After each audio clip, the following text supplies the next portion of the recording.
কি আবার এটা ইচ্ছা করে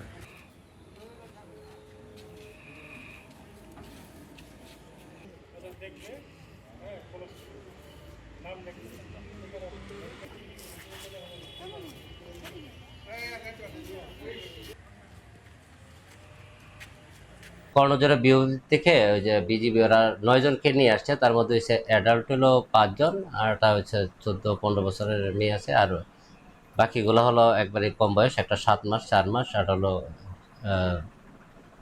7 বছর। টোটাল 9 জনকে নিয়ে আসছে, ওনারা আমাদের কাছে এখানে দিয়েছে, আমরা যাচাই বাছাই করতেছি, আইনগত বিষয়টা প্রক্রিয়া দিই।